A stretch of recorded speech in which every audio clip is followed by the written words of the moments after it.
Tinc una filla que, tot i que li han donat la millor educació, és una miqueta de Podemos i tal, però el costum és donar la raó.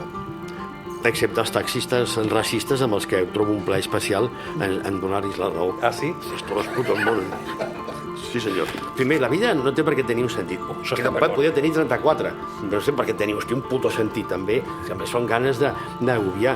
I nosaltres ens semblava que tu eres una persona que estaves molt còmode en la incomoditat. No sé. Estic molt còmode perquè sóc un puto catedràtic de la vida solucionada. Moltes vegades reconec que porto la contraria perquè m'avorreixo. Si existís, és un contrafàctic, uns haters sobre tu, quin eslògan creus que portarien a la samarreta? Delgado, ese puto impostor. Avui parlarem de la incomoditat, i no n'hi ha per tant. Parlarem de quan convé ser educat i quan no, de com sostenir una posició dura i raonable, fins i tot quan fer-ho té costos reputacionals. I no hi ha ningú amb qui valgui més la pena mantenir aquesta conversa que amb el convidat d'avui. Potser descobrirem per què li és tan igual ser incòmode, tot i que ell sostingui que l'última finalitat de l'ésser humà a la Terra és quedar bé. Diu que és comunista per casualitat, que no ha pogut escollir ser o no ser a l'entrevista perquè no creu en la força de les idees i que la llibertat dels individus, igual que la democràcia, és una ficció. Benvinguts.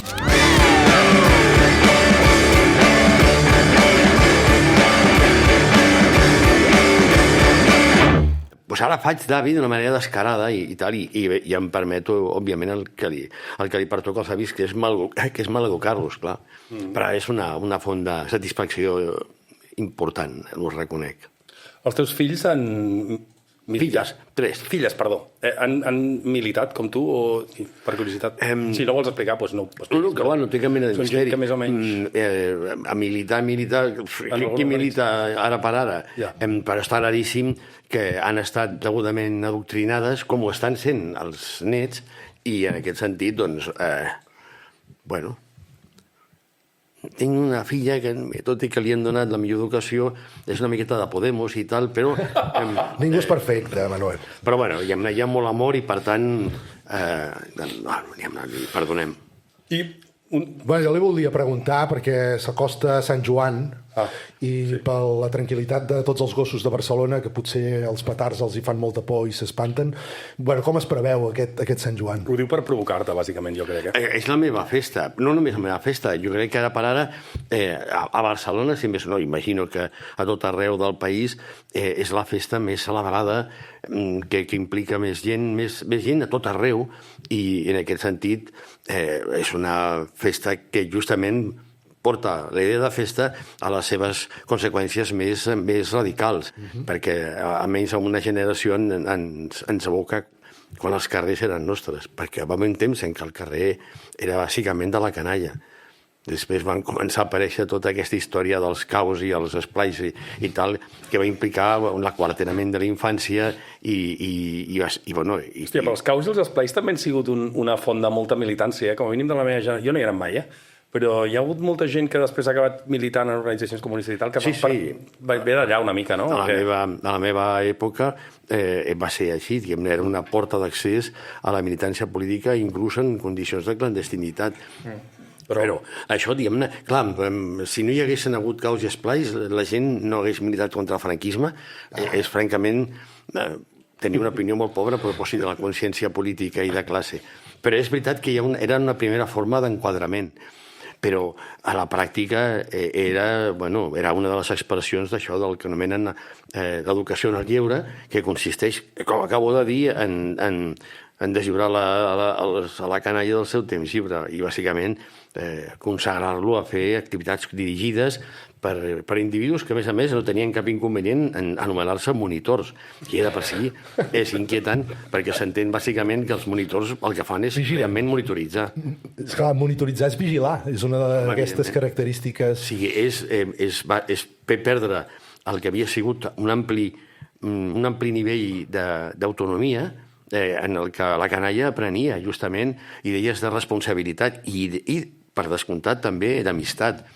Per molta gent de la meva generació el més important ho hem après al carrer, el bo i el dolent. Tu has sigut superdur amb els comuns i amb la Colau en particular i tal, i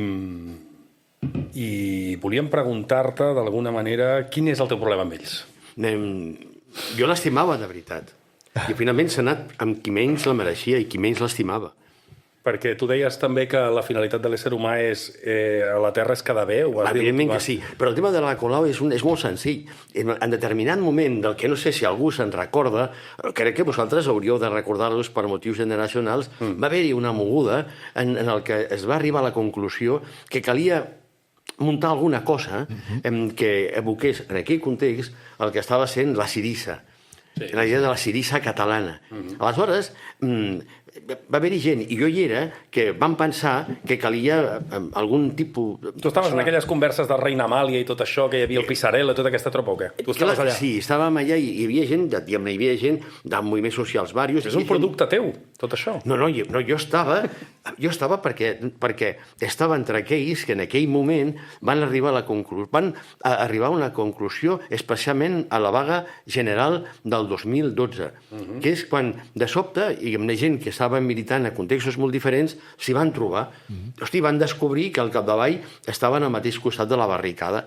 I, per tant, hi havia en aquell moment aquesta mena de sentiment que calia dur a terme algun tipus d'iniciativa que estigués en condicions justament de cohesionar aquesta mena de dispersió de la nova esquerra dels moviments socials i de l'esquerra històrica. I aleshores, és que ho dic de primera mà, es va pensar, i t'ho dic, que a més, t'ho dic de primera mà, es va pensar que Ada Colau era una persona i era una persona indicada, com ho era també Es va pensar, vol dir que tu també ho vas pensar. No, jo me recordo perfectament, i sort que vaig posar en un blog, en un acte a Forpient, en què estava amb el Quim Arrufat, i que, a més, jo vaig esmentar que les persones indicades per dur a terme aquesta mena d'operació Sirissa catalana eren Ada Colau i Jaume Sens. Però atenció, no perquè hagués tingut un atac de lucidesa, sinó perquè en certs ambients polítics eren les persones que sonaven. I són persones a les que es van a buscar. En el cas de Jaume Sens no ho sé, però en el cas de l'Ada Colau t'ho dic de primera mà. Quan la van convidar el 2011 a un acte d'expressos polítics de l'etapa top, me recordo que ella, jo la vaig trucar per dir-li si volia intervenir com a representant de les noves sensibilitats, i em va dir, no, rollo, mi reina no es de este mundo, dejad que los niños se acerquen a mí, no és lo meu. I jo estic segur de que era sincera, perquè ens coneixíem i tal, i jo crec que... Però llavors, el despit, per què ho dius? Home, perquè al final, diguem-ne, ella, que tenia tant a veure amb aquella mena de furfru que hi havia, amb el moment esplèndid dels moviments socials, que era la segona meitat dels anys 2000 i el la segona meitat dels anys 2000, que és l'època d'Ove de Vivienda, per exemple, de sobte, hosti, acaba amb les urpes, hosti, de qui menys la mereixia. Ja està, és que així de clar. Per tant, aquesta dispersió que hi havia en els moviments socials, tota aquesta cosa que era potser més caòtica, més improvisada, més espontània, també vas creure que en algun moment necessitava tenir algun tipus d'enquadrament de lluita política i de lluita institucional, també, d'una forma més organitzada. Clar que sí. I la decepció, perquè la decepció és bastant clamorosa, no? Perquè jo anava a reunions, pim-pam, tal, parlàvem, tal, i hosti, fins que un dia me recordo que, clar, jo soc militant polític i els meus que estaven a l'Ajuntament, per cert, em van convidar a un acte de presentació d'en Gomà, Josep Gomà, em recordo ara el nom de pila, que era el candidat d'iniciativa... Ricard Gomà. Ricard Gomà. Doncs me recordo que em van convidar a un acte de presentació de la candidatura que feia Ricard Gomà i que es feia a Gràcia. I jo anava en metro i sí, em vaig trobar a l'Ada Colau. Hosti, rollo, ¿qué hace una chica como tú en un sitio como este? Perquè em va dir que ja anava justament allà. I aquest és el fletxazo?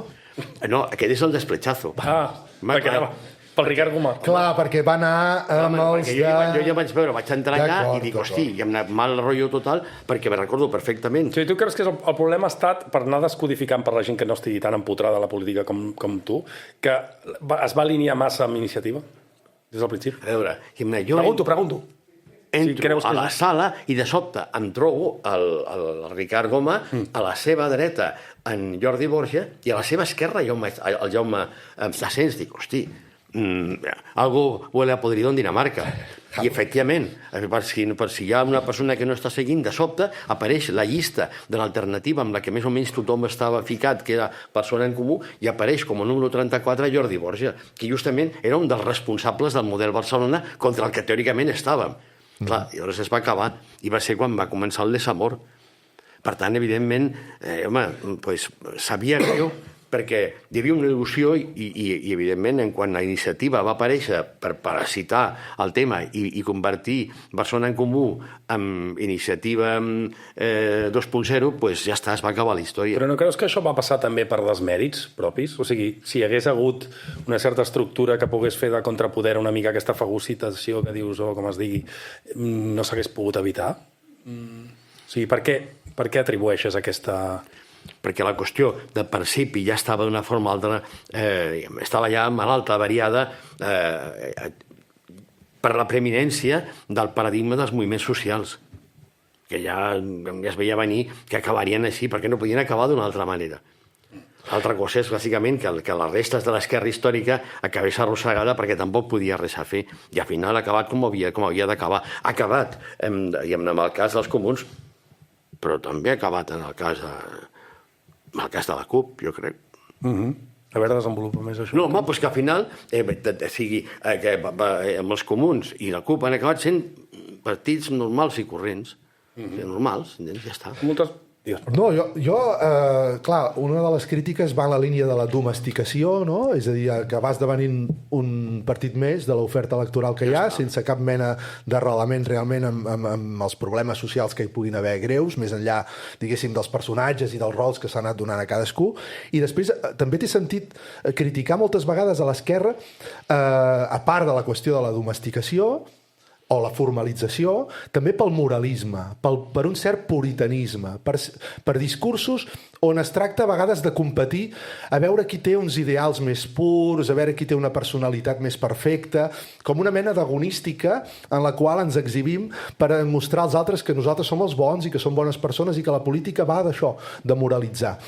Com ho veus, això? Això està teoritzat. És el que alguns, o per exemple, anomenen el gir moral, en què de sobte una preocupació que havia estat central per les estructures acaba esdevenint una preocupació central per les conductes. I que el que s'entén bàsicament que l'objectiu no és assolir una societat justa, sinó una societat virtuosa.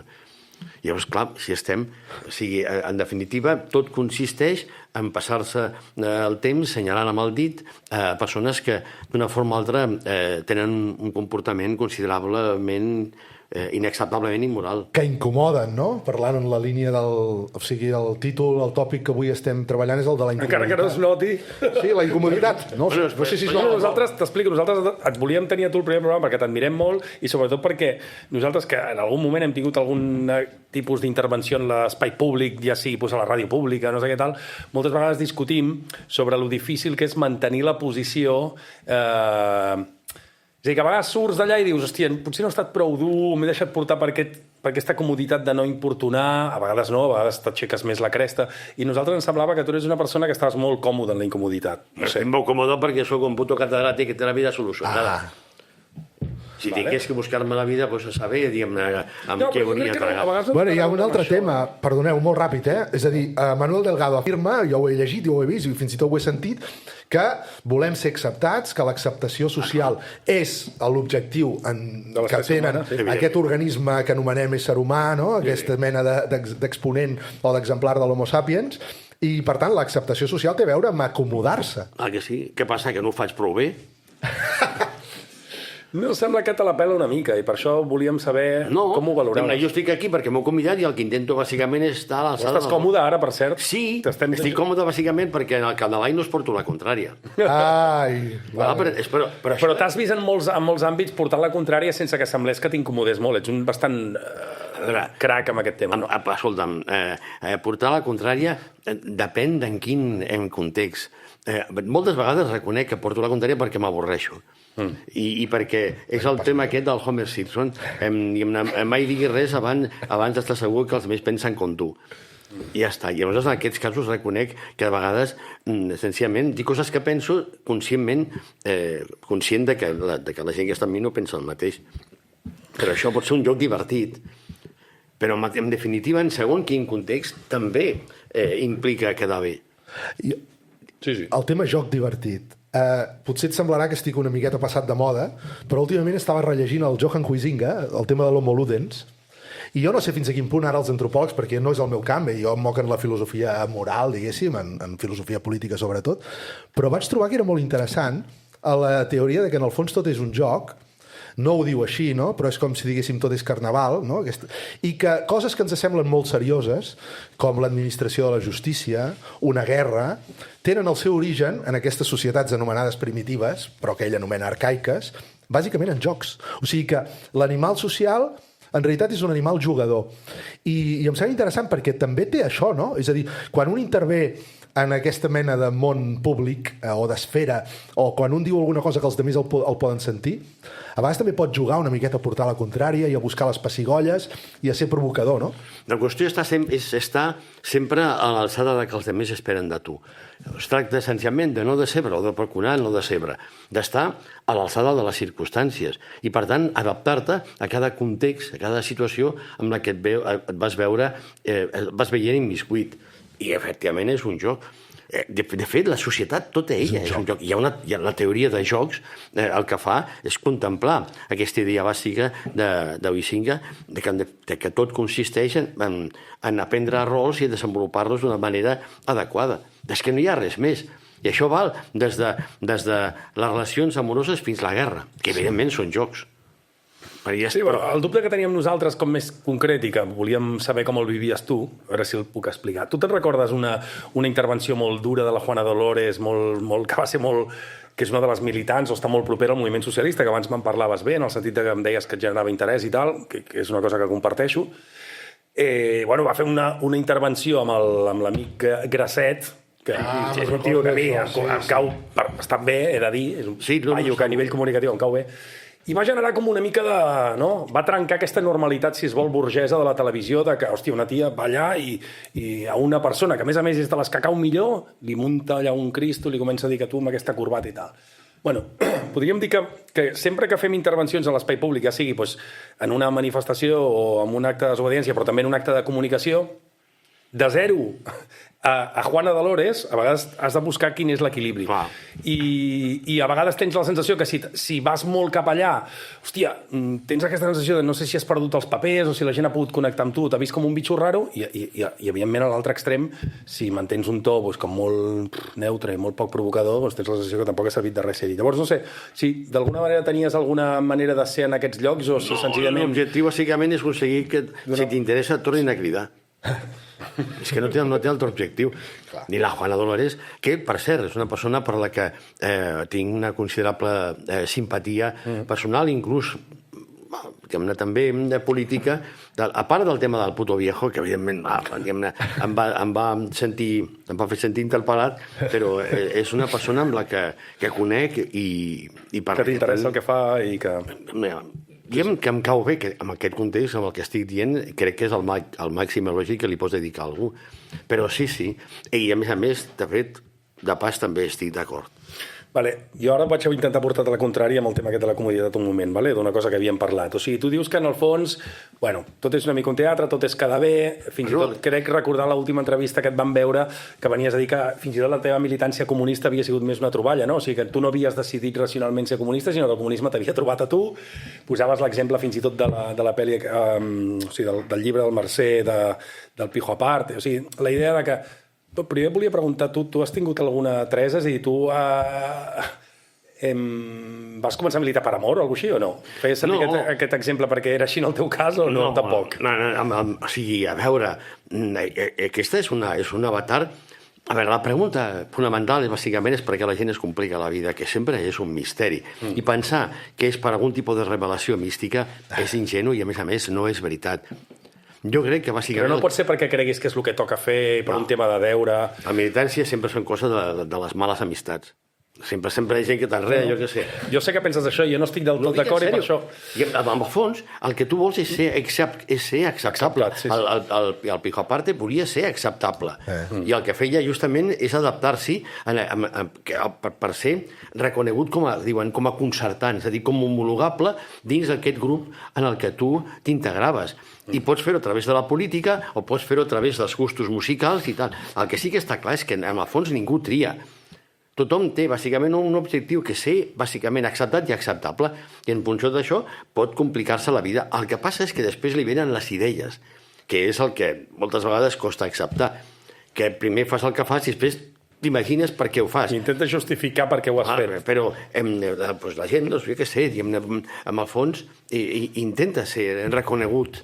O sigui, tu no ets comunista per convicció, ni com un acte de llibertat, ni perquè hagis vist, què sé, moltes vegades cites aquest text de la ideologia alemanya de la gravetat, i t'he vist citar Marx i Engels en moltes ocasions, i rules per internet textos de Sacristan. Tu tot això no ho fas perquè et reconeixes en aquests textos que hi ha una aportació teòrica interessant i pot moure coses, sinó per... No. Aquestes són perspectives teòriques interessantíssimes que adopto perquè m'interessen. És a dir, perquè em convé. Si hi ha un interès, un reconeixement de la seva utilitat, no. És que estem parlant d'això, la perspectiva en què el davall, el propi de Marx i Engels, és purament utilitarista. La relació entre Lenin i el pragmatisme és apassionant, però jo tinc la ideologia que m'interessa, que em convé, bàsicament perquè és la que em serveix per organitzar d'una forma significativa la meva experiència social. Per tant, penso el que m'interessa, el que em va bé, el que s'hi adapta perquè jo m'hi pugui adaptar. Hi ha un tema aquí, filosòfic, que no sé si el context propicia que hi entrem, però jo t'ho volia preguntar. Perquè són un dels dubtes que a vegades quan fem classe, jo sobretot quan faig classe amb alumnes de primer, de filosofia, apareix el tema del relativisme, apareix el tema del nihilisme, i em preocupa les posicions teòriques en les quals es diu clarament que en el fons el criteri és la praxis, la pragmàtica, si funciona, si és operatiu o no, i per tant, ho has dit tu mateix, en termes utilitaristes. No hi ha una veritat prèvia, no hi ha una teoria que s'hagi d'adequar a res, estem aquí, actuem i les coses valdran en la mesura que puguin encaixar, que puguin funcionar o que puguin transformar. Però no hi ha més criteri que la pròpia praxi, no? És l'ordre del dia de Lenin, la idea aquesta autosseriana també de que les coses funcionen en la mateixa praxi. No ens deixa una mica orfes? És a dir, no podríem arribar a pensar que és una mena d'impostura postmoderna el fet de dir, bueno, és un carnaval, m'ha tocat aquest personatge, si funciona, funciona, i si no, doncs ja veurem. Escolta'm, hi ha una qüestió de sentit comú. Jo soc relativista. Antropologia és perdicis. Essencialment, per definició, ontològicament és relativista. Però atenció, no es pot ser absolutament relativista. És el que t'anava a dir, no es pot viure en això. No, és que si és absolutament relativista, automàticament assumeix una contradicció insalvable. Perquè relativista només es pot ser relativament. Perquè si no té sentit, no pot ser absolutament relativista perquè aleshores ja no és relativista. Jo soc relativista fins que em convé. I quan no convé... És el colmo del relativisme, per altra banda. No, el relativisme vol dir bàsicament que jo soc relativament relativista. No ets absolutament relativista. Perquè és que no podria ser, implicaria una contradicció. Una persona que és absolutament alguna cosa és qualsevol cosa menys relativa. Molt bé. O sigui que s'ha de matisar el relativisme, també. I els drets humans, en termes d'antropologia, una discussió típica d'antropologia social i cultural. Bé, hi ha els dolents, que són els etnocèntrics, després tenim un problema amb el relativisme cultural. Anem a veure, poden existir uns mínims transculturals que tothom podria acceptar, per exemple, els drets humans? O és una... Depèn de quins, però en general està claríssim que estic en contra. Per congruència política. O sigui, els drets humans consagren el dret a la propietat privada. Per tant, ja està. A més, necessàriament. El comunisme està en contra. Hi ha una llista. És una la declaració dels drets de l'home i el ciutadà de la Revolució Francesa, sí. A més, de què serveix la Declaració Universal dels Drets Humans si és en nom d'ella que s'està bombardejant Gaza? Sí. O sigui, veus? O sigui, és la merda aquesta, això que és una impostura, una superxeria dels valors. O sigui, no estic d'acord en que s'utilitzi, és un argument fal·laç, que s'utilitzi els drets humans per bombardejar Gaza, no vol dir per una colla de rates sionistes, imperialistes, colonialistes i feixistes, no vol dir que per se la idea o la noció de que algú pugui posar-se d'acord, diferents pobles del món puguin posar-se d'acord amb escriure alguna cosa així, com uns drets universals i humans, no sigui una mala notícia. Però això és la globalització, Bueno, de qualsevol forma, el que t'estic dient és que la idea de que les idees tenen valor per si mateixes i que els valors tenen existència autònoma és... Què et passa amb les idees? Explica'ns què et passa amb les idees. Jo t'estic fent preguntes que ja t'he sentit contestar, però crec que la gent està bé que ho senti. Però és de sentit, per mi és sentit comú. Clar, jo faig antropologia religiosa, em moc amb idees, moltes d'elles considerablement, entre cometes, absurdes. I el que tinc que fer entendre és que unes idees... Bueno, abans ens has explicat que vens a fer avistaments d'ovnis, també podries explicar, després ho expliques. Perdó, no et volia tallar. El que dic bàsicament és que les idees, en primer lloc, la religió és una forma d'ideologia. Amb això sí que em mantinc fidel al paradigma de l'esquerra hegeliana de Feuerbach, que és ideologia. Però les ideologies no valen en si mateixes, només valen en tant que són usades i per allò que són usades. Són tecnologies. Perdona? Són tecnologies. Clar, però és que l'antropologia, en el fons, què és sinó l'estudi de la cultura entesa com el conjunt de les tecnologies? Per tant, no hi ha res que existeixi en el buit. Però no està que tu siguis comunista, que tu siguis adventista del setè dia o metodista. Per tant, és bàsicament que en quina mesura aquestes idees les organitzes per justificar a posteriori determinat tipus de conductes individuals o col·lectives. Però aquí ja la fan podem entrar, no? O sigui, jo crec que hi ha una discrepància aquí, o no? Sí, però... On està l'agència humana en aquesta història? No sé què l'agència humana. O sigui, no hi ha la llibertat d'obrar... És que al Pau li interessa molt la llibertat. El Pau està escrivint sobre la llibertat. La llibertat a mi m'interessa la llibertat liberalment. La llibertat és una creença curiosa que han desenvolupat algun tipus de cultures i que realment enterneix per la seva ingenuïtat. És boníssim, això. Sí, tot i que l'herència social i cultural i comunitària és tan gran en la determinació, no només de la societat, sinó també de la psique humana, en això Vygotsky és un referent que podem desenvolupar-ho si vols, però fins i tot Marx, jo crec, comparteixo la idea de Líria i Zaonero i companyia, de que Marx en algun sentit en el Capital fa un exercici estructuralista que crec que compartiràs, que és que quan fa aquesta anàlisi del capitalisme en el primer llibre acaba amb una mena d'exercici de la història del capitalisme, en l'acumulació originària, el que està dient és, escolteu, aquesta estructura tan invasiva que és la relació social capitalista avui té una història, abans no existia, perquè tu primer interpretis que això no té per què ser sempre així, i segon, sí, perquè t'adonis d'alguna manera que es pot canviar, que es pot transformar, no? Però tinc la sensació, quan et sento parlar, que d'alguna manera, tot i que podem admetre que en el passat aquestes estructures van tenir una història i es van conformar d'aquesta manera, és com que no podem transformar-les nosaltres com a agència, podríem dir, lliure, individual, perquè estem determinats o condemnats a seguir... Impossible. Llavors, Ada Colau què podia fer? Deixa'm que ho posi així. Això és el que et dirà ell, és que res. Vale. I què pot fer algú mai? És aquesta lògica. Puc fer una pregunta? Sí, home, clar. Hem entrat amb el gran tema. Hi ha un parell de seccions més, però és el grandíssim tema. A veure si ho parafrasejo bé, No és necessàriament... És el tema perquè ens incomoda... Perdona, sí, no et vull dir... No, perquè en el fons és en l'únic que tenim una certa discrepància. Com que a nosaltres també ens agrada molt portar la contrària, doncs ara ens enfanguem aquí. I no és perquè... El que passa és que jo estic tentat de donar-li la raó. Pues perfecte. Perquè jo he sentit dir que en el fons anem venuts. És a dir, que se'ns ha ficat al cap una idea que som lliures i que no som lliures en el sentit que puguem fer coses sense estar obligats, sinó que la nostra voluntat és lliure. És a dir, que tenim una llibertat ontològica. I això té una datació històrica, perquè això no ho han pensat totes les cultures. Per començar, que la idea d'individu liberal també és una construcció històrica, és occidental i és accidental. El paper del protestantisme i la seva ansietat és claríssim en aquest punt, i llavors... Una cosa en la qual alguns, fins i tot alguns republicans, han arribat a dir, han arribat a afirmar que l'individu és una microinstitució. És a dir, que és una cosa... Una micro, hòstia, és dir poc. És dir poc. Clar, l'individu és una religió. És una religió. Hòstia, és que funciona... I la llibertat és una religió. La religió és una superstició. La llibertat és una superstició, encara pitjor. Però estem parlant, bàsicament, de la capacitat que té l'individu a transformar el món. Cap, ni una. Però escolta, i Cèsar creuant el Rubicó? I Luter i les 95 tesis? Mira, el que diu Mas de Luter no podia ser més lúcid. Luter va alliberar de cadenes el cos i va carregar de cadenes al cor. O sigui, que de fet l'individu i la seva suposada autonomia, la seva naturalesa d'autodissenyat, és justament l'instrument de control social per antonomàsia, que et fa creure que la teva obediència és voluntària i està justificada, que és la idea de dominació que en el fons et converteix en còmplice justament de la teva pròpia dominació. És el que denominen, crec, participació. Però en el fons és això, jo no nego que sigui possible una transformació social. El que dic és que l'individu mai pot ser el seu motor. El col·lectiu també és una invenció. És a dir, si passem de l'individu a la col·lectivitat, que sembla que tu estàs més interessat, no? El credo comunista, ja per parlar metafòricament, porta a afirmar o la classe social o bé les col·lectivitats. Però les col·lectivitats són igualment construïdes. És que, atenció, si aquest és el punt en què estem, no hi ha res que no sigui una construcció.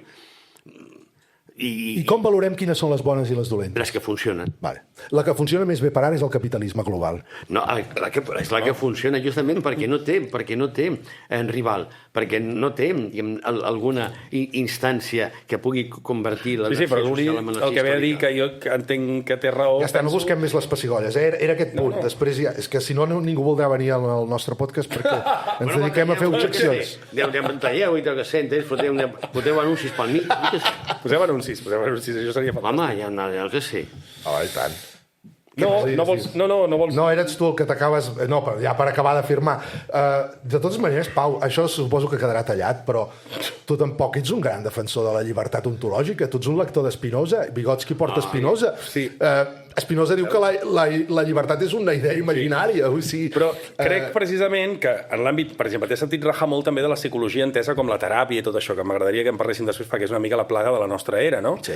Però hi ha una psicologia que jo crec que és marxista, és historicista i és objectiva i és ben parida, per dir-ho perquè ens entengui tothom, que és la que neix d'aquesta corrent històrico-cultural que neix en Vygotsky, Luria, Leontiev i tots aquests. Tota aquesta gent reconeix el que dius tu, a veure si puc matisar, per tant, on veig la discrepància, vale? En el que tu planteges. Reconeixen, com tu i com jo i com tothom sensat, que som éssers socials. O sigui, que naixem, ho he dit abans i ho torno a dir, naixem inserits... O sigui, tant el nostre desenvolupament ontogenètic com a individus. Ell posa un exemple molt il·lustratiu, si vols, perquè la gent ho entengui, no? Ell diu, fins i tot el nadó, sí, l'infant molt petit, el nadó, quan sembla que està assenyalant un objecte per agafar-lo, el que està fent, en realitat, és intentar agafar-lo. I és la mare o el pare, quan li acosta l'objecte, que està construint en el nano la idea de que està assenyalant alguna cosa, perquè el nano directament no sap ni què vol dir assenyalar. Per tant, des de l'inici ens construïm socialment i a través de la relació amb els altres. Ok. Ontogenèticament, això. Filogenèticament, com a espècie, també. És a dir, d'alguna manera, primer va la praxis, primer va... És a dir, no podria haver-hi Gaudí si no hi hagués hagut algú fa 200 anys que va construir una cabanya amb les seves mans sense poder pensar gaire. Ok, estem d'acord. Però en Vygotsky hi ha un element final que jo crec que és el que tu no comparteixes i a mi em desespera, perquè és una mica nihilista aquesta posició, que és el que ell anomena externalització. Que és dir, ok, tu quan has estat inserit en societat i has estat tan fortament determinat per la societat en la que estàs, pel seu llenguatge, per les relacions, o com tu dius, si vols, per quedar bé amb tothom, hi ha un moment, o hi ha certs moments, sobretot quan et vas fent adult, en el que tu pots exercir el que ell diu l'externalització, que és agafar tota aquesta motxilla de coses que has après i, per exemple, inventar la ràdio, inventar la teoria nuclear de no sé què. És a dir, fer la teva... Ell situa que totes les aportacions científiques, socials i tal de valor tenen a veure amb aquesta capacitat que tenim de crear. O sigui, on queda la creació i la innovació i la creativitat en aquest model tan estructuralista i determinista que tu defenses? Perquè no sé on està. I això és el que a mi em ressona malament. Ha dit que les estructures no determinaven, i ha parlat de l'esperit, Ja, bueno, però si però l'esperit avança. No, l'esperit avança. Si acabes dient que tu acabes sent comunista per quedar bé i perquè podies haver agafat aquesta etiqueta com ser budista, en el fons estàs dient que tu no ets lliure per decidir. No, jo no soc lliure per decidir res. Res. Zero. En ma vida he decidit res. Però ara tu podries agafar aquesta pantalla i fotre-me-la pel cap o no? Sí, però I qui estaria decidint si ho fessis? No, soc jo qui... Les estructures. No, però és que, a veure, diria d'estructura, dir una complicació. Una cosa és l'estructura social, vale. I una altra cosa és l'estructura amb el sentit que entén l'estructuralisme, que no fa referència a l'estructura social com ho fa l'estructural funcionalisme, sinó que entén bàsicament que al capdavall, al marge de les dinàmiques socials i les funcions que li permeten existir, existeixen constants amb el pensament humà i amb el seu funcionament. Okay. Però això no és altra cosa més que traslladar a l'antropologia, la gran, no sé si dir polèmica entre racionalisme i empirisme. Per tant, són dos planos diferents que no són ni tan sols incompatibles. En aquest sentit, evidentment, que jo sóc radicalment determinista. El que passa és que si jo entenc que tot està determinat socialment, no estic negant la transformació. El que dic és que la transformació només pot ser social. I que, per tant, l'individu, en tant que individu, només haurà de veure reconegut el seu mèrit intel·lectual, moral, del tipus que sigui, en tant, com deia Marx, en tant que hagi sigut reconegut per les masses. És a dir, en tant que les seves idees o els seus invents hagin sigut d'una forma o altra utilitzats per la societat. Una persona pot ser brillant, pot tenir idees que te cagues. Mira, ahir justament explicàvem aquesta classe tan estranya que vam fer, o sigui, què passa i què és el que fa que certs individus estranys, estrofolaris, penjats, puguin d'una forma o altra convertir-se en referents socials. Doncs que aconsegueixen que algú els segueixi la corrent. Però al món hi ha 30 milions de tipus creatius genials que estan morint-se de fàstic perquè ningú els hi fot ni puto cas. És únicament quan algú t'escolta que pot ser que la teva paraula valgui per alguna cosa. Però, atenció, la moraleja és que si tu creus, si tu vols transformar la societat, oblida't bàsicament del teu talent individual si no ets capaç de convertir-lo en lideratge. Sento perquè és una paraula, hòstia, però és bàsicament això, és a dir, has de posar-te al servei de dinàmiques socials. Perquè d'aquests serveis la teva llibertat, per favor, tu pots triar el que penses. Aquest serveix és un debat, però que en tinguis o no és el que estem discutint. D'aquest serveix la teva, tu pots triar el que penses? Va, vinga, ara mateix, va, t'emplaço. Pensa en una altra cosa. És més, el més trist és que ni tan sols pots triar qui estimes. I menys qui t'estima. Bueno, querer se quiere sin querer. Llavors, si les coses més importants que és sentir i pensar no són coses que fem voluntàriament, perquè són coses que d'una forma o altra no controlem i que sembla que se'ns imposin, evidentment, per raons socials, ja em diràs tu què vols fer amb el teu lliure arbitri, que és un concepte inequívocament pitjor que protestant. És un cert tipus de cristianisme, de catolicisme, com el que representava Erasmus. Però sí, clar, en el fons, és el lliure arbitri. És un problema teològic, inicialment. Completament. És la idea de si Déu et dona l'oportunitat de generar universos.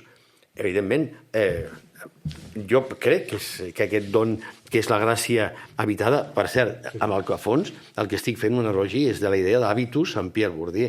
La idea que les teves idees, en el fons, no són teves.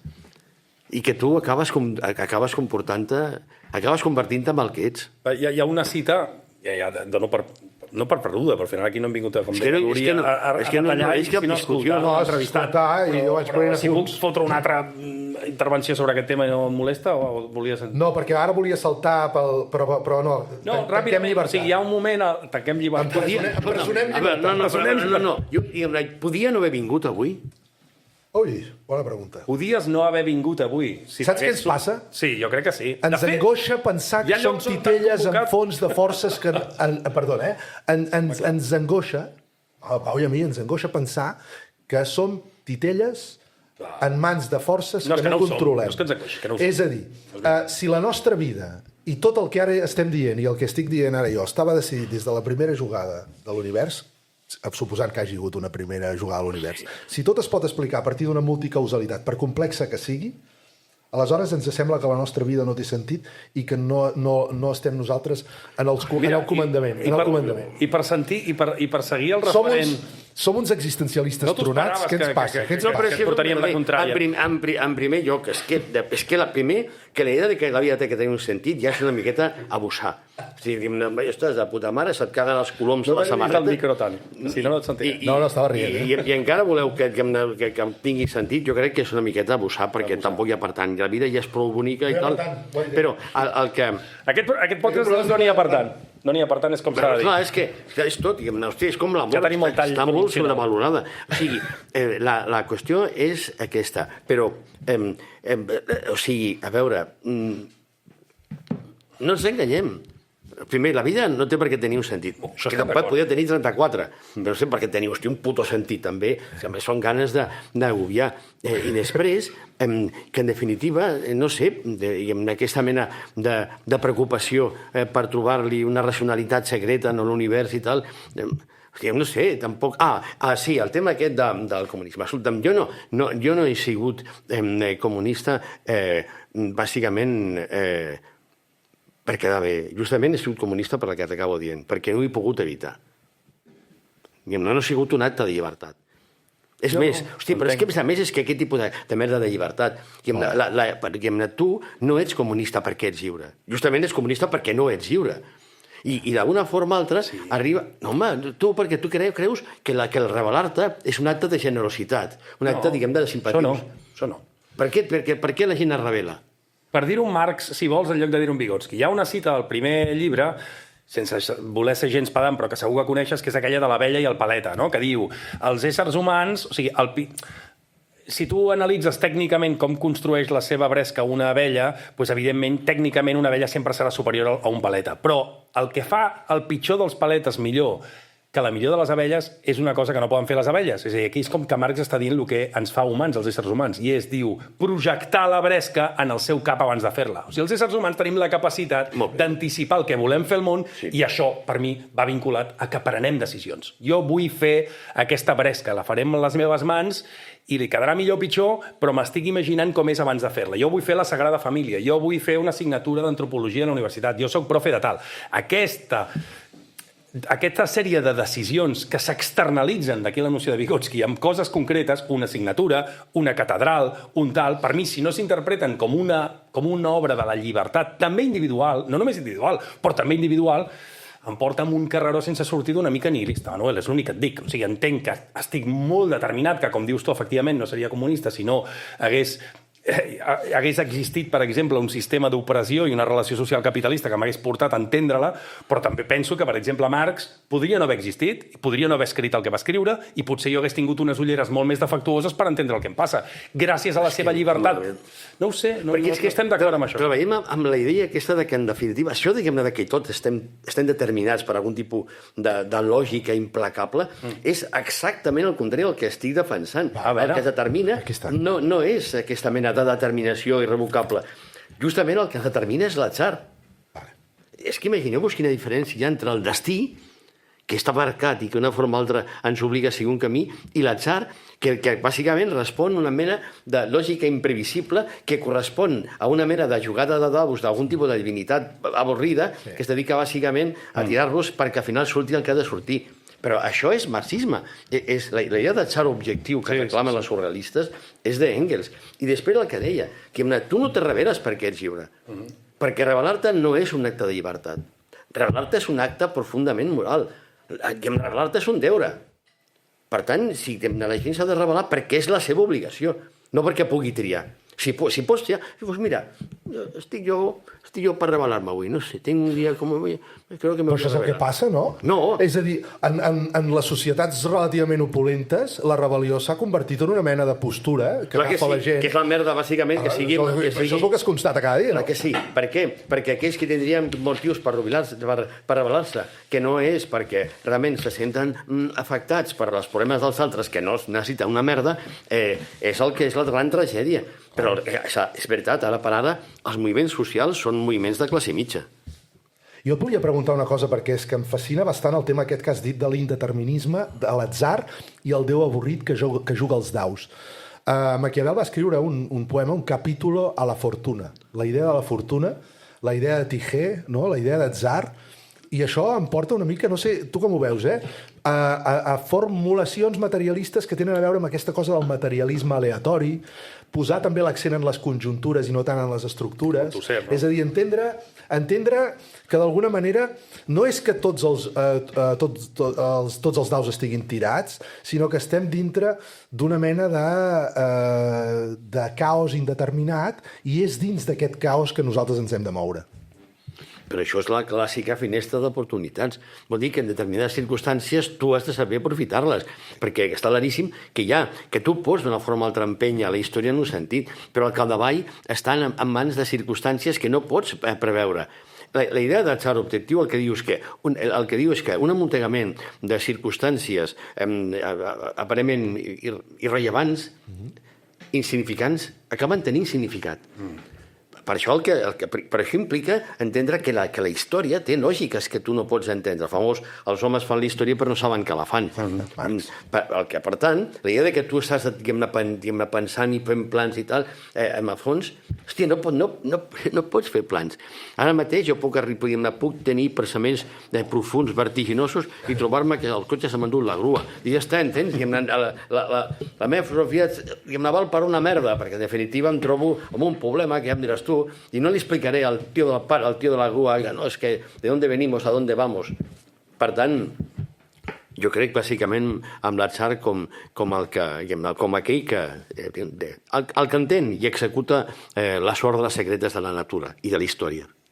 És una idea que té un rerefons poètic fins i tot, per mi. És a dir, recordo que Maquiavel escrivia poesia a partir de la idea de fortuna i d'atzar també, i de joc, perquè jugar a daus també forma part, a vegades, quan les coses en algunes cultures costava de decidir quina decisió s'havia de prendre, és allò de Huizinga, no? S'acabava adoptant una mena de joc d'atzar que després es justificava a posteriori com que era una decisió divina, però en el fons estaven allà jugant. La loteria de Babilònia, de Borges. Ostres, i aquí anem al tema. Per tancar una miqueta el nivell aquest de cafeters, més filosòfic, de molt cafeters, és a dir, hi ha el tema aquest dels universals, que tu has dit, per exemple, en algun lloc, que és la música, podria ser un universal, o el joc, no sé si... No estic parlant de la Declaració Universal dels Drets Humans, és aquestes estructures que compartim. És a dir, podríem entendre, penso en el Nietzsche de la cosa dionisíaca, de la música com una forma d'entrar en comunió amb tota la comunitat, aquesta cosa del ritme, del ball, de la festa, de l'embriaguesa, que estan als sasses, que ho trobem en els escites, i també la idea de joc, és a dir, podríem...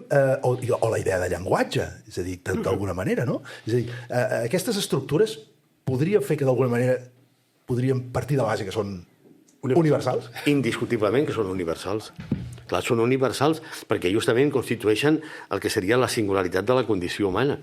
Per això es repeteixen en condicions, circumstàncies completament diferents, en universos que no han tingut res a veure entre si. Evidentment que hi ha... És a dir, que l'ésser humà sempre ha pensat igual. El que passa és que no ha pensat el mateix, però ha pensat igual. I en aquest sentit, evidentment, ens reconeixem i som capaços de comunicar-nos perquè hi ha estructures del pensament que són les mateixes de tots els éssers humans sempre i a tot arreu. Ara, el contingut és contingent, jo què sé. Jo crec que ens queda un parell de temes. Podríem parlar del tema nació, nacionalisme, independentisme, que ja ha tingut posicions interessants, i alguna cosa més, i després acabarem amb un test que t'hem preparat que no t'agradarà gens. No. Per això te'l farem. A veure, tu has defensat sempre la idea aquesta que la nació és una construcció, és a dir, que no hi ha nacionalistes perquè existeixi una nació, sinó que en realitat hi ha una nació perquè hi ha nacionalistes. Teníem especial interès en com analitzes una mica l'evolució que ha patit tot el tema del procés independentista, tota l'eclosió d'Aliança Catalana.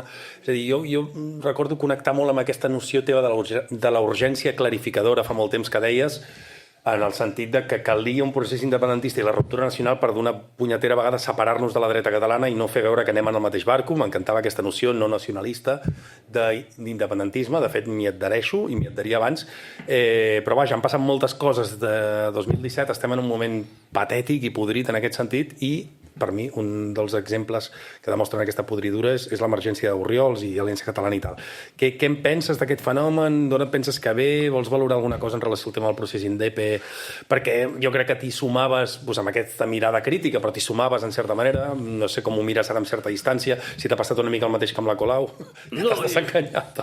Amb la de la Colau és una altra història. Bàsicament vol dir que teníem un plan i que finalment no ha sortit com alguns pensaven i això ha implicat una decepció. Per això dic que en el fons funciona com... Sí, però no em volia desviar, el tema nacional. En aquest cas no hi havia una decepció perquè el perill de que fos una altra cosa de la que volíem era ja evident. Però alguns, i crec que no eren pocs, van aconseguir que igual que era una bona idea. Aquí ha d'haver-hi un misteri que expliqui que desenes de milers, centenars de milers de vots que havien sigut federalistes i confederalistes, de sobte recolzessin la il·lusió sobiranista. Per què? Perquè eren bàsicament vots republicans. Eren vots antimonàrquics, eren vots, diguem-ne, antiborbònics, que van pensar, hosti, vinga, tu.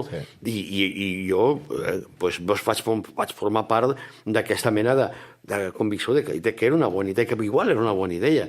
I el que passa és que, clar, teníem la il·lusió de que qui hagués liderat el procés no fos qui ho va fer, qui ho va liderar. Pues finalment la cosa no va quallar. Però, com a mínim, jo què sé, hosti, és que jo m'hi he apuntat a tot el que ha sortit, inclús al 15M, que em sembla una cosa, però jo què sé, entens? Perquè són les finestres d'oportunitat, perquè si no ens quedaríem a casa, no? És a dir, quan apareix l'oportunitat, apareix, i el 15M apareix amb la forma que té, i amb l'1 d'octubre apareix amb la forma que té. O sigui, hi havia una oportunitat, de sobte s'obria una expectativa, un horitzó, que tu ja sabies que no seria el que et deia que seria una altra cosa i segurament seria frustrant, però deia, hosti, bueno, va, vinga, va, no? A més, I on som ara? On creus que som ara? Home, jo crec que... Per connectar amb el tema d'aliança i tot això. Quina posició tens amb el tema nacional, ara? Home, és que, a veure, jo continuo pensant, clar, com en tot, que tot és una construcció i que tot funciona a partir dels seus usos. Per tant, la nació no existeix com a essència, no és una entitat immanent, sinó que s'usa. I, evidentment, jo crec que i no vaig fer-me un fart de repetir que la tradició comunista catalana va començar sent independentista als anys 30 i que quien tuvo retuvo. Manuel González Alba, per exemple. Partit Català Proletari. Partit Català Proletari, ha estat partit proletari, el mateix bloc, no sé... Sí, el bloc obrer que... El CATSI, clar, hosti, el CATSI...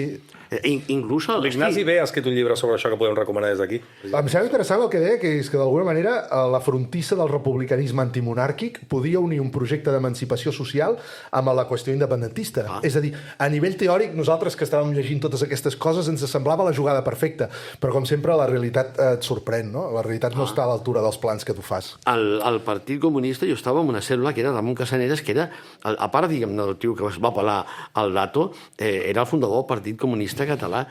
O sigui, que altra cosa és que finalment la fundació del PSUC no va ser el que va ser, i especialment el franquisme, que va implicar un enemic prioritari que era justament el de... Però, hòstia, el PSUC, és un partit reconegut per la Tercera Internacional. Comorera aconsegueix reconèixer el PSUC com si fos un estat més. És a dir, això és una cosa que els comunistes espanyols, o almenys alguns d'ells, no li van perdonar mai. I així va acabar com va acabar. Perquè Stalin no se'n refiava del José Díaz. I perquè segons quin tipus de feinetes el PSUC és qui millor. Bueno, ja sé quines feinetes vols dir. Unes mexicanes, no? Unes feinetes mexicanes. Que sé, però són coses que passen a la història. I aquí tothom té coses de les que avergonyir-se, i evidentment el PSUC també. El que vull dir, bàsicament, és que en aquell context van dir, hosti, provem-ho, jo què sé, tampoc tenim altra cosa que fer. I jo i molta gent del meu entorn, hosti, tot i que no creiem amb el procés, vam estar a l'1 d'octubre, i tot i que no creiem amb el 15M, vam estar a la plaça de Catalunya en primera línia. Però jo el que em volia... Desastre. O sigui, el que em preguntava precisament per el present era per si consideraves que aquesta mena de deriva d'un nacionalisme que abans, en titulars jo diria que abans efectivament hi havia aquest carril central de gent que s'havia sumat per diferents motius al procés de construcció nacional i que no necessàriament eren nacionalistes. Avui en dia, gent d'esquerres i gent d'Aliança Catalana comparteixen aquest relat de que precisament un dels motius de la derrota va ser que no hi havia prou nervi nacional. I jo crec que no. I això està justificant, efectivament, que d'alguna manera estigui rebrotant aquesta extrema dreta a Ripoll i tal. Llavors, no sé, si veies alguna connexió entre la derrota i aquest reviscolament o senzillament si... No, perquè en definitiva de sobte entenc la tragèdia de l'esquerra espanyolista, que encara que va amb la bandera republicana, però que s'ha trobat que la seva pàtria, que va durar 3 anys entre el 36 i el 39, en què va haver-hi el moment esplèndid de la lluita antifeixista i de la república, va quedar amb això, i que la resta, que qui ha parasitat d'una manera monopolística a Espanya, és bàsicament la dreta. Doncs ara, justament aquí ens trobem en una situació similar, que ara, cada cop ens costa més reclamar aquesta visió republicana del que és el projecte nacional, contemplant la manera com està sent parasitat per l'Oriols i per un projecte feixista que, atenció, que sempre ha estat, no ens enganyem, històricament, sempre ha tingut... Passa que ara ha tingut l'oportunitat de sorgir bàsicament perquè hi ha gent que, com no ha pogut amb els forts, com no ha pogut amb els poderosos, es dedica bàsicament a fotre la liga, allò de foli que és de Reus, i acaba trobant que els responsables del que passa les tenen els menes. Però això ha sigut bàsicament part del fracàs, que finalment acabes atribuint-li la culpa del que et passa al més feble en comptes del més fort. Són febles amb el fort i són forts amb el feble, no? És gairebé una definició del tipus de feixisme, a vegades una mica ibèric, no? Per parlar així en termes geogràfics. Bueno, passem ara a una fase més tranquil·la, més d'experiència. Perfecte. Una cosa que no serà pas polèmica.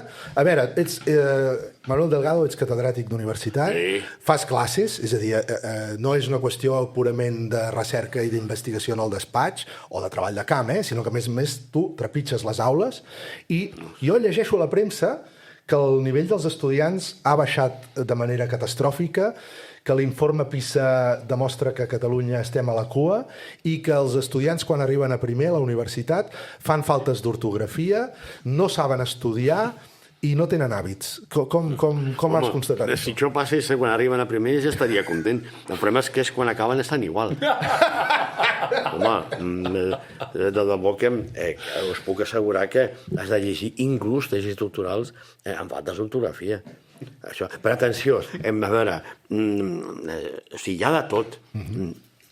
En aquest sentit, ja continuem. I a què ho atribueixes, això? Què creus que ha passat? O sigui, no t'he vist opinar molt sobre el tema del sistema educatiu i... És que no penses, però jo tinc classe, o tenia classe fins que hem acabat el curs, tenia classe dilluns, dimarts, dijous i divendres, vale? D'11 a 12 i mitja. Jo arribava, pim-pam, la classe, més o menys no, preparada, donava la classe tal, no tinc la més remota idea de com està el sistema educatiu.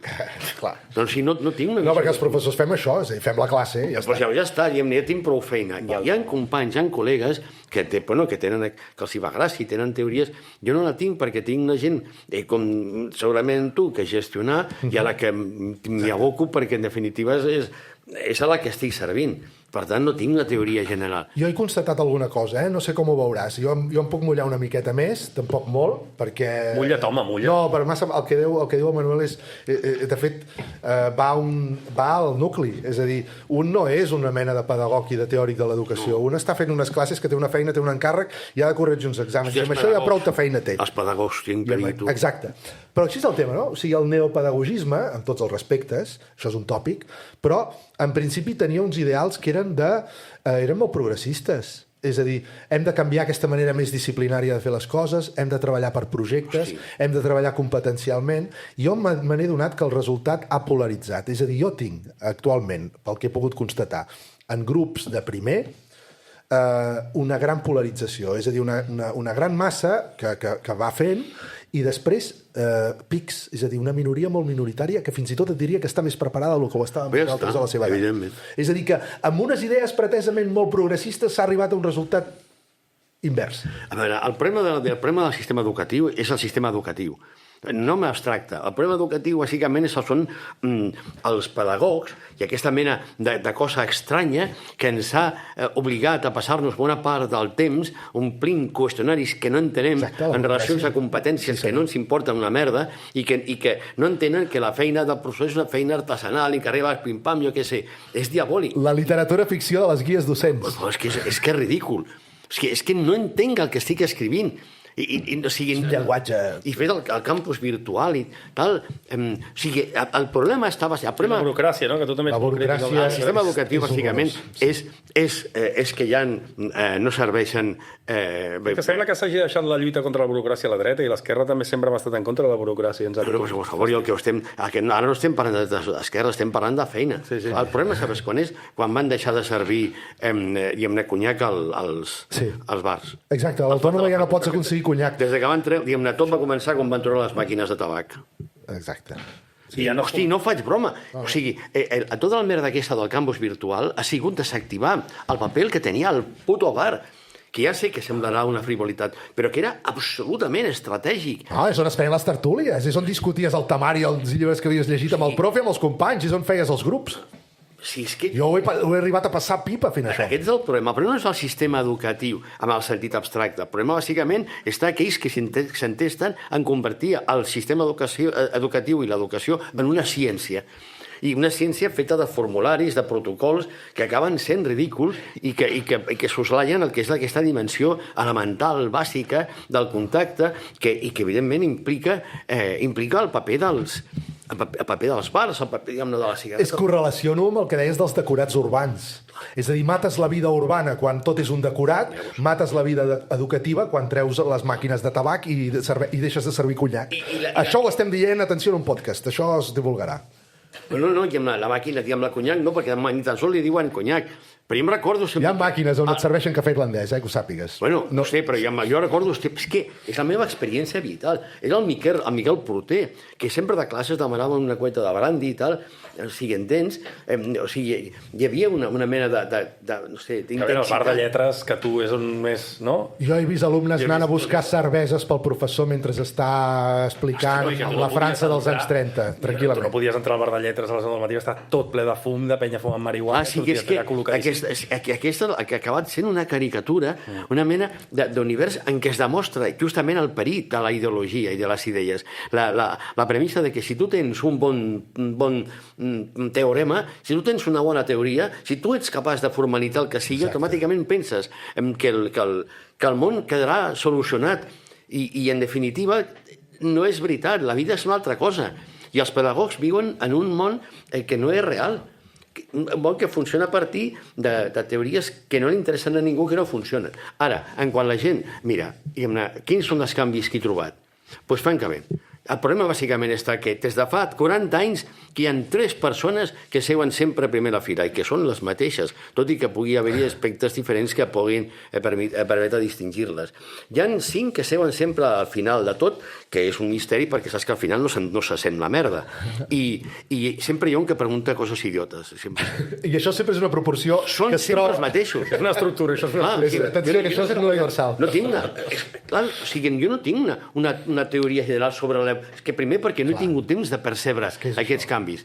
Pim-pam, tu arribes, jo que sé, fas el programa i tal, sents que hi ha gent que parla, diguem-ne, de crèdits i tal, però tu t'hi adaptes, vas copiant de l'any passat, que és el que fem amb els plans docents. Però el que hi ha és bàsicament, diguem-ne, doncs jo que sé, els 12 poden ser entre 10 i 12, que són la gent a la que li fas classe i la resta és com si no hi fossin. Ja pots tocar el tambor, que en el fons no hi ha forma, són inaudibles. Manuel, hem estat molt còmodes, no? O què? Sí, home. Jo crec que jo molt bé. Escolta'm tu, talleu coses i jo què sé. No, cal tallar res, no tallarem res. El que volem fer un test, com et dèiem, li fem les preguntes a finals, a veure si funciona. Sí, a veure si funcionarà. Si no funciona, ho tallem i ja està. Bueno, però al final no podré explicar lo dels avistaments d'ovnis. Sí, no expliqueu ara, perquè això és molt important. Jo quan t'he trobat pel carrer, vull dir-ho perquè la gent ho sàpiga, estaves molt cansat, vas dir que venies pràcticament de gaupasta, de reenganxe, cosa que m'ha generat molta tranquil·litat perquè el programa aniria bé, perquè no havies dormit, i m'has dit que venies de veure ovnis. A veure si pots explicar això una mica. Que és el més important, potser, que volies dir. És una cosa que fem amb la gent de l'assignatura. De fet, és un clàssic. Al principi, quan van començar, la gent li feia gràcia i tal. Ara, ja d'una forma o altra, no diré que es matriculen, perquè l'assignatura és obligatòria, però el que em fa gràcia és la gràcia que li fa a la gent a la que li expliques aquest tipus d'experiències docents i es parteix el cul perquè troba que com és possible que arrossegui a uns estudiants d'universitat a fer una cosa tan absolutament estúpida. Què diuen que és ridícul fer això? Diuen que és ridícul. Tothom. No tinc tan clar que sigui ridícul, jo, Com va ser ridícul? Tu creus que puc portar a la gent de classe a Montserrat, a més, que aquí hi ha una connexió entre vosaltres. Montserrat ja és... Tu has anat molt a Montserrat perquè no has vist mai ovnis. No, jo sé... Bueno, no sé si es pot dir això. Jo sé on es fa això, no hi he anat mai personalment. Què vols dir? És una cosa clandestina? Tinc amics... No, és discreta. Clandestina, però tampoc és una cosa que es publiqui al diari. I ja fa molts anys que es fa, més. Saps on és?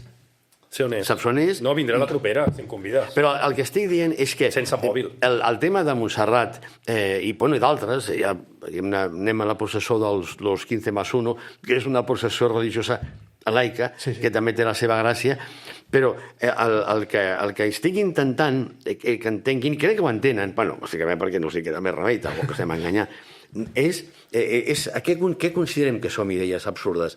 L'assignatura d'antropologia religiosa té uns objectes de coneixement que si revises els treballs, les recerques, tots ells estan marcats per l'estigma de ser coses ridícules, supersticioses, que són la conseqüència de la tradició, de la inèrcia, de la ignorància o senzillament del deliri de les persones. Alguna vegada que has dit que una de les troballes antropològiques més interessants era el fet de posar-te tu mateix en la posició de l'estrany, és a dir, tenir una mena d'autoestranyament sobre el que fas, i això és una cosa que fins i tot es troba en la literatura, no? Alguna vegada has afirmat que l'etnografia s'ha practicat a través de Guy de Maupassant, de Flaubert, de Chekhov, és a dir, o les cartes perses de Montesquieu, que és un exemple, per mi, claríssim, on, de cop i volta, Montesquieu es posa en la pell de rica i uzbek, que estan mirant com són els europeus, com si fossin ell que estigués mirant un poble estrany, exòtic, etc. Trobar l'exòtic en el quotidià, no? És que sí, no? Clar, si tu tens que anar a allò exòtic per justament convertir-lo en quotidià... És molt lluny. Però hi ha estudiants que tenen la sort d'obtenir ajuts per fer recerca en contextos exòtics que justament han de dur a terme l'operació contrària. Han d'acabar considerant quotidià allò que és exòtic. Però tu aquí has de revertir aquesta mena de dinàmica i entendre que allò quotidià és exòtic. En aquest cas no, perquè l'avistament d'ovnis no és en absolut una cosa quotidiana, gairebé implica una forma d'exotisme.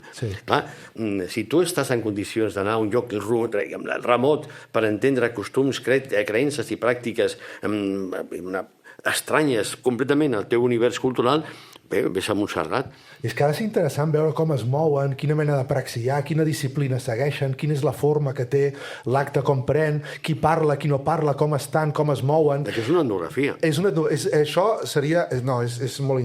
Des d'un punt de vista periodístic, fins i tot, i des d'un punt de vista científic. Ja sé que tu fas una distinció molt clara en això, però que és interessant. El que serveix, bàsicament, és per explicar com la sobretecnologia acaba ocupant el lloc de la sobrenaturalitat. I, a més, explico la relació entre tècniques xamàniques fonamentades amb l'ascensió i el descens, amb l'abducció, la relació amb l'angeologia, per exemple, inclús en corrents com els testimonis de Jehovà, que creuen en l'abducció literal. En fi, els hi posen manifestar. Però el que m'interessa que entenguin és que estem rodejats d'idees que si són contemplades seriosament no serien menys absurdes que aquelles que tendim a despreciar i motiven el rostre a riure. No vull combatre, però em sembla superinteressant, és un gran carnaval, estic molt d'acord, però hi ha un punt en el qual et poses seriós, i és quan parles de com s'ha de comportar l'antropòleg o l'etnògraf quan fa aquesta recerca, i quan hi poses un element normatiu. Valdrà pel que valdrà, però allà no val tot. És a dir, tu has d'informar, no pots fer una investigació de sota mà, és a dir, no en direm un codi deontològic, perquè això forma part de la burocràcia, però m'agrada que hi hagi aquí una ètica darrere.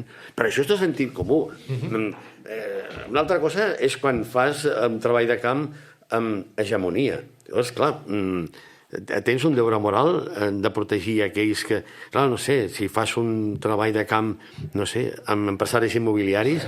Exacte, o amb la policia, per exemple. Però, en canvi, l'exercici és el mateix. Fer un treball de camp amb la policia o amb especuladors immobiliaris és com fer antropologia amb avistadors d'ovnis. Són gent que no és com tu, que és una cosa que et sorprèn que pugui existir, algú que no és com tu.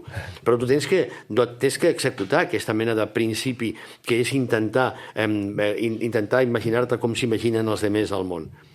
Per tant, en aquest cas, ja que no es pot portar una caserna de la Guàrdia Civil, com que vagin gent que es dedica bàsicament a comentar els seus contactes extraterrestres, en el fons els adverteix que l'antropologia és molt difícil assimilar, que hi ha tonteries, que tot és seriós, tot és profund, tot és interessant, i que això implica una addicció tremenda. Pensar que tot és apassionant, no d'interessant, sinó apassionant. Estàs apassionat tot el dia, llavors. És molt cansat, Ah. Tu saps que el ritme biofísic... Ha vingut sense dormir, que no ho veus? Bueno, no sé tu, però jo tampoc és que hagi dormit. No dormo gaire, jo tampoc en general, ja ho sabem, sí. Anem pel test. Imagina't que poguessis enviar una nota de veu d'aquestes de WhatsApp. Tu envies notes de veu? Perquè he vist que el tema de comunicació... No, que va, que WhatsApp passes, no? Detesto. Vale. O sigui, un chiste es aborrezco los mensajes de voz. Dice, yo los detesto. No, los detesto también. Los detesto també. Vale, imagina't que pots enviar un missatge de veu d'aquests que detestes de 5 segons a la humanitat del futur. Imaginem-nos que a la humanitat del futur hi ha hagut una extinció i els hi vols donar algun testimoni de 5-10 segons sobre el món d'avui. Què els hi diries? Què gravaries en aquest missatge? Quin missatge seria? Doncs que teniu motius per envejar el món d'avui que jo detesto i que vosaltres, evidentment, no coneixereu. I no sabeu el que us perdeu, perquè segur que és millor que el vostre. I si poguessis enviar una nota de veu de 10 segons al poble català el 4 d'octubre de 2017, què li diries? Després de la manifestació el 3 d'octubre, tothom al carrer, vaga general, estem a punt de guanyar, però tu ja saps com ha acabat i pots com un oracle, dir-li a la gent alguna cosa, que els hi diries? Doncs que si alguna vegada us trobeu en unes circumstàncies com aquella, de la que espero que algú se'n recordi, que home, no mereix la pena. La qual cosa no vol dir que la deixeu de fer. És més, davant de que meregui la pena, la vostra obligació com a societat justament és intentar-ho altre cop. Tot i que fracasseu. Que el capdavall és el de menys. Vale, pots viure 24 hores en una altra vida. Quina feina tries només per poder-ho explicar després? O sigui, jo no m'imagino cap vida que no sigui la de donar classes. No sé. No sé fer... Vaies a somiar en fer una altra cosa? O no?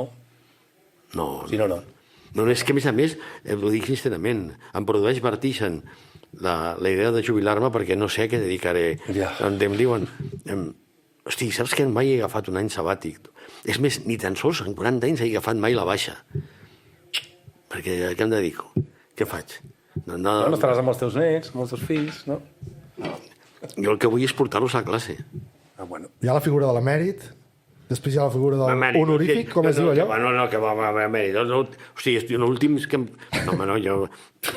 Vull ser emèrit. M'estimo molt més, jo puto jubilado, ja està, emèrit. Vinga, va, fatal. Que són respostes curtes. Curtes, vale, sí, va. Vinga, tret al peu, directe. Si existís un haters club, és d'aborrecedores, detestadores, sobre tu, quin eslògan creus que portaria a la samarreta algú d'un haters club sobre tu? Tornem a fer la pregunta després d'explicar-me que és un... Vale, un club d'odiadors. És un club que uns haters són la gent que odia. Sí, llavors, clar, però això existeix? No, aquest club no existeix i si es forma nosaltres ho impedirem. Però com a cosa hipotètica, si existís, és un contrafàctic, uns haters sobre tu, quin eslògan creus que portarien a la samarreta? Delgado, ese puto impostor. Bon. O vaya cantar-mañanes. Vale, la teva excusa estrella per escapar-te d'una festa de merda. Què t'inventes per escapar-te d'un lloc en el que no estàs còmode i vols... La bomba de fum. No, pues... que ara el que em va bé és el tema del síndrome del piramidal, que em fa mal la cadera. Ja és veritat, però... No, és igual. De fet, justament, no m'opero ni faig res justament per tenir-la. Hòstia, us ho prometo, No. Va, si haguessis de fer un discurs d'odi de 30 segons contra un objecte, quin triaries? Hòstia, és que ni... A veure, un discurs d'odi contra un objecte és bastant penós. Contra què? Contra una cafetera. No hi ha cap objecte que consideris... Jo tinc una mala relació a vegades amb els objectes. A mi sembla que els objectes a vegades... No tens raó, és veritat. Quin objecte no el suportes? Els GPS, i inclús els del mòbil. Ho dic perquè acabo de viure una experiència diguem-ne dura ara amb un GPS. Primer el del cotxe. Sí, i després el del... Per arribar aquí... El del mòbil. Bueno, t'hem hagut d'anar a buscar, no sé si has hagut d'anar a fer treball etnogràfic per trobar-lo. Sí, una mica, sí. Se m'ha cagat un color massa gris. A més a més ha sigut molt bonic perquè he trobat davant d'un lloc que era teòricament el vostre, que era una porta de fusta amb un candau bellíssima, amb un candau posat, i dic, hòstia, me gusta esta gent. Què has pensat? Dic, hòstia, aquí és el lloc. És exactament el lloc que volia anar. Asunto clandestino, esto está prohibido. Si haguessis... Ja anem acabant, en queden 4. Quin personatge històric triaries com a company de pis? O sigui, amb qui viuries? O un personatge històric, realment existent, no fictici, no de ficció. No, està bé. Pues, segurament en Henri Lefebvre. El dret a la ciutat. Sí. Jo he llegit aquest llibre. Quina norma social odies i t'encanta trencar cada cop que pots? Norma social. Una norma social que detesto, bàsicament, és la idea de donar-li la raó a la gent, inclús quan la té. Inclús quan la té. Perquè la idea és bàsicament que els altres no tenen mai raó. La dialèctica és això, la bona. Jo sí, per tant, última. el costum és donar la raó, excepte els taxistes racistes amb els que trobo un plaer especial en donar-los la raó. Ah, sí? Esto los putos monos. Sí, senyor. Val. ¿Cómo está esto? La penúltima. Disposes d'un sol tuit anònim que llegirà tot el planeta. Què hi escriuries? Tens un tuit que saps que llegirà absolutament tothom. Què hi dius? Pues no sé. 4.500 milions... No sé quants milions de persones som al planeta avui, però molts milions ho llegiran. Milers de milions. Un tuit ràpid. Sí. Pues una... fas tu que t'agrada donar pel cul i que la gent s'enfadi. Pues una cosa, no sé, una cosa de Julio Iglesias. ¿Qué es? Soy un truán, soy un señor. Siempre hay a quien amar y por qué luchar. Ah, mira. Siempre hay, torna ahí. A quien amar y por qué luchar. L'amor i la lluita. La vida sigue igual. Siempre hay a quien amar, por qué luchar. També podia ser Soy un truán, soy un señor, que és una cançó amb la que també em sento bastant identificat. Soy un truán, soy un señor. Les males cançons diuen la veritat. Atenció, la que m'ha tocat a mi, no sé per què em toca a mi aquesta. L'última. Ja, tio, no és molt fort, això. Perquè ets cristià. Estàs posant en un compromís, però en fi. Si el cel existís, és una hipòtesi, què t'agradaria sentir dir adeu quan arribessis a les portes? Perquè no tinc cap dubte que tu vas al cel. Aquesta és l'última, Hosti. No Heavens Door, diguéssim. Què t'agradaria sentir? Què t'agradaria que et digués? Digués Déu quan arribessis allà. El que m'agradaria és el que em va dir una vegada un porter de l'Apolo quan vaig intentar entrar perquè hi havia una festa d'estudiants. Em va preguntar, perdó, ¿usted dónde va? I tu què li vas dir, al porter de l'Apolo? No, clar, pensava que era el pare d'algú, alto. Tu així arribes al cel. ¿Usted dónde va? Manuel, moltes gràcies. Moltes gràcies. A nosaltres has estat a gust o què? Sí. Vale. Jo vull agrair al Manuel Delgado que hagi vingut a Cardedeu a No n'hi ha per tant. Però moltíssimes gràcies. Posarem un aplaudiment de llauna d'aquests. Espera, fem-lo nosaltres també. Ja. Però jo vull dir que en definitiva sóc jo l'agraït, perquè en definitiva teneu i alimenteu la meva vanitat. Bueno, doncs això ja em Deixeu sembla de pensar que a algú li interessa el que dic. A mi em sembla suficient com a motiu per haver-me llevat avui, alimentar la teva vanitat és perfecte. He tingut dies molt menys útils que aquest, saps? Gràcies, Manuel.